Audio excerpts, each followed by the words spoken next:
Today against the Dallas Cowboys, we saw Saquon Barkley of the New York Giants go down with a very gruesome looking left ankle injury. And this was a very concerning one from the start because after it happened, we saw that he was obviously limping off of the field. And then we actually got a visual of his ankle and we saw that it was very visibly swollen. Barkley ultimately would be carted off of the field and ruled out for the remainder of the game. And as of right now, we are currently awaiting an official diagnosis. But the foot position that we saw Barkley's ankle and foot go into is known as inversion. And based on our knowledge and the anatomy of the ankle, this puts a lot of structures on the lateral or the outside portion at risk. Since some people may not be too familiar with the anatomy of the ankle and why this inversion foot and ankle position is very risky for the ankle, I'm going to go ahead and focus on that with this video. Welcome, football fans. For those of you that aren't familiar with me, my name is Nick Gallo and I'm a doctor of physical therapy. And with my channel, I take a look at sports injuries and I try to explain them so that they are a little bit easier to understand. Then I go over what a person should expect when they are in physical therapy and rehab for that particular injury.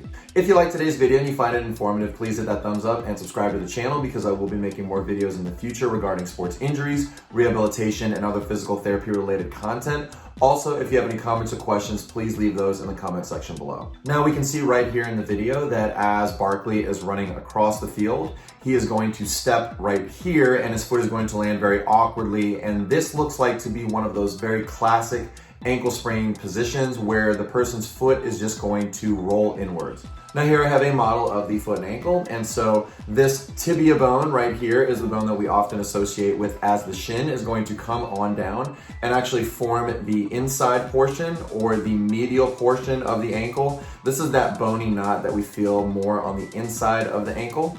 And this bone right here is known as the fibula. This is located towards the outside and this is going to come on down. And as it comes on down laterally to the side here, it's going to form an area known as the lateral malleolus. And this of course is the outside ankle bone. And right below that, we have a bone known as the talus, which is located right through here. Now there are a few motions that are located at the ankle itself. The first one is a motion known as dorsiflexion. This is where a person is going to be pointing their toes upwards back towards them.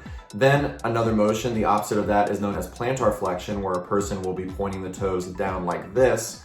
The last two motions, the first is known as inversion. This is when a person's foot will be going in this direction.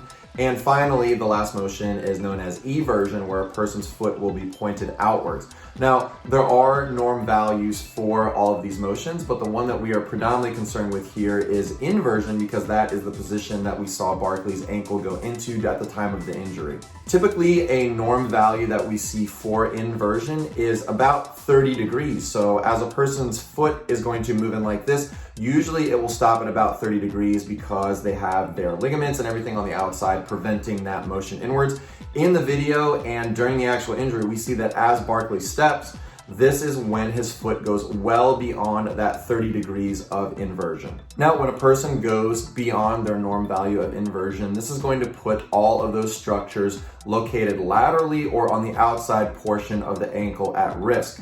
You have three ligaments here that contribute to overall stability in the ankle. The first one is known as the anterior talofibular ligament, and it's going to go from the talus to the fibula. So right in through here is where that ligament is located.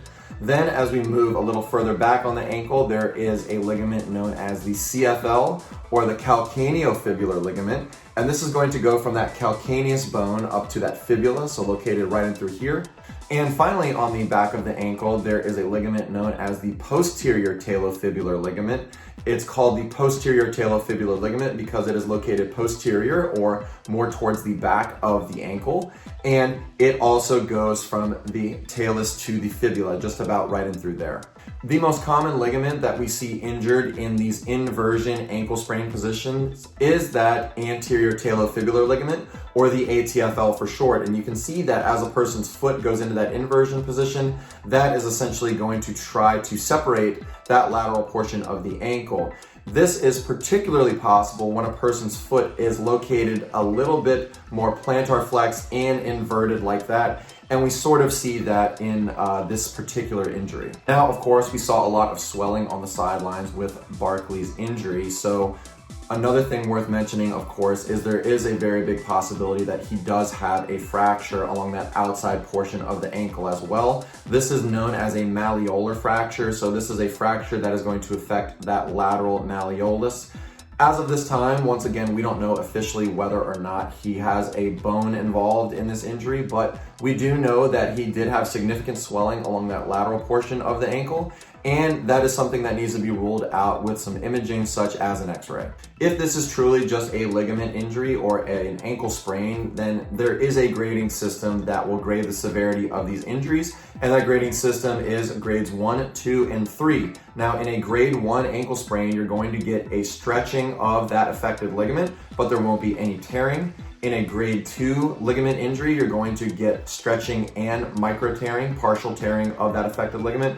And finally, in a grade 3, you're just going to get a complete rupture of the affected ligament. Now, when a person suffers a grade 1 ankle sprain, typically with this, the person is going to miss anywhere from about 2 to 3 weeks, depending on the person and how they present, because you're going to get just some stretching of the affected ligament and no tearing. In a grade 2 ankle sprain, here, since you have some partial tearing of the affected ligament, this can take anywhere from about 4 to about 6 weeks, depending on how the person presents. And finally, because in a grade 3, you're getting a full tear of the affected ligament, this can take substantially longer. If we get somebody in physical therapy for an ankle sprain, typically we are going to follow immediately that acronym RICE, where R stands for rest, I stands for ice, C stands for compression, E stands for elevation, because once again, we saw in this particular case that person is going to get a lot of swelling, they're going to get a lot of pain in that area, so it's really important to help pump that inflammation out. Then, after about the 7 to 10 day mark, what we can do here is we can start to introduce light range of motion exercises to restore all the normal range of motion that needs to be in that person's ankle for them to function properly. Then, as the person does well, we can start to introduce strengthening, where we're going to include something known as proprioceptive training, which includes a lot of balance training so that person just can build that overall stability in the ankle again. Then once they do great with all of this, then they're going to resume sport-specific activities. If this person is dealing with something like a grade 3 ankle injury, or there is a bone involved, such as a malleolar fracture, then this is going to require most likely some time of that ankle being immobilized so that everything can heal properly. And then depending on the person's follow-up imaging and their doctor's appointments, then we can progress them appropriately in physical therapy. Now, I will say that in my personal experience in practice and with my own body, with my own ankle sprains, that if a person does have a minor ankle sprain, then it is very possible that they're going to get significant swelling in that area anyway. So based on the swelling, although it did look alarming, it is very possible that he could have a minor ankle injury, but absolutely he needs to have that imaging to rule out anything more severe so that they can progress him appropriately and get him back as safely as possible. As of right now, we'll await any imaging to hopefully rule out the fracture, and then from there we will await any word on whether or not they're going to release the severity of that ankle sprain. But if I happen to hear anything, I'll be sure to update everybody in the comments section, and if you happen to hear anything, please feel free to update me as well. And that's it as of right now regarding Saquon Barkley's most recent left ankle injury against the Cowboys. I really wish him the best of luck because I am a big Saquon Barkley fan, and you never want to see a guy go down like this. Once again, thank you very much for watching today's video. I really appreciate it. If you like today's content, please feel free to subscribe to the channel because I will be making more videos in the future. Thank you for tuning in, and I'll see you next time.